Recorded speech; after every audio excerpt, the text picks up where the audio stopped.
Just a reminder, we are still celebrating the Octave of Christmas. Tomorrow is the last day of the Octave of Christmas. It's also New Year's Day, the solemnity of Mary, the Mother of God.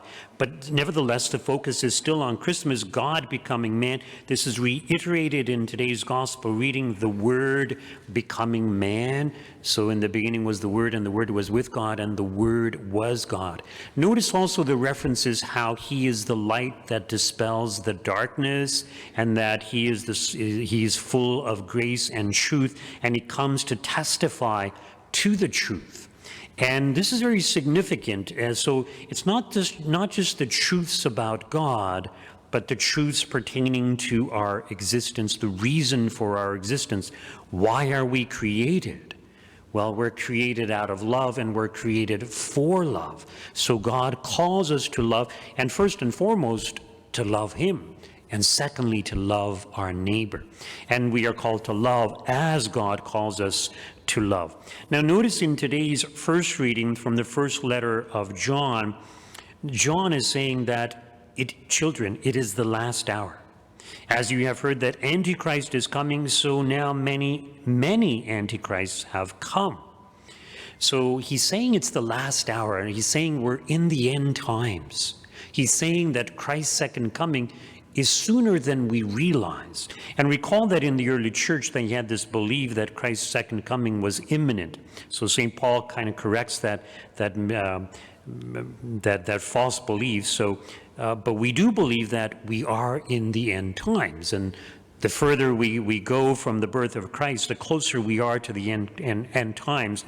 And so John says the Antichrist is coming. And this is mentioned in other places. St. Paul mentions it also, that the Antichrist will not come until the great apostasy, the massive falling away.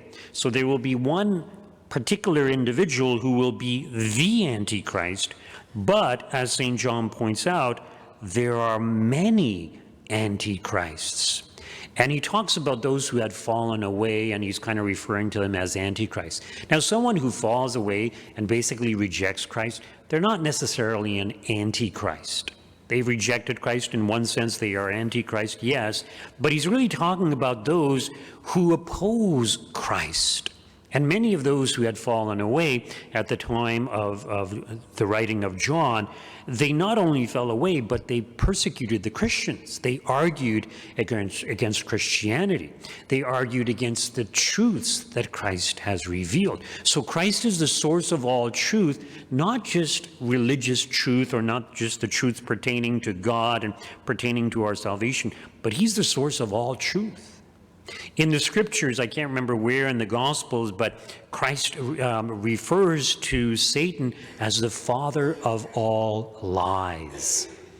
So Satan is the father of all lies, and it's especially in regards to religious truths that Antichrist will lie about, Christ and the meaning of our purpose and existence, but other things also. A falsehood causes us to stumble.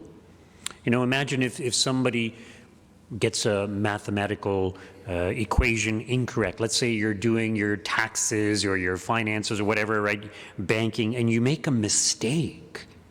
You're going to suffer as a result of that. You might be deprived money, or if you're making a mistake so that it's in your favor, well, they might come after you and say, well, you lied, you cheated on your income tax return, right? So whenever we lie, it's going to have detrimental consequences. So whenever we live a lie, it's going to have detrimental consequences in our lives. And as I said, it's not just pertaining to religious truths, but all truths. So there are liars out there. And sometimes people, when they go to confession, they say things, oh, it's just a white lie. Well, every lie is a lie. And when we lie, we are basically on the side of the devil, and the devil is the father of all lies, as Christ tells us. Now, we don't have a right to lie, but sometimes we have a right to mental reservation. In other words, we don't always have to tell the full truth.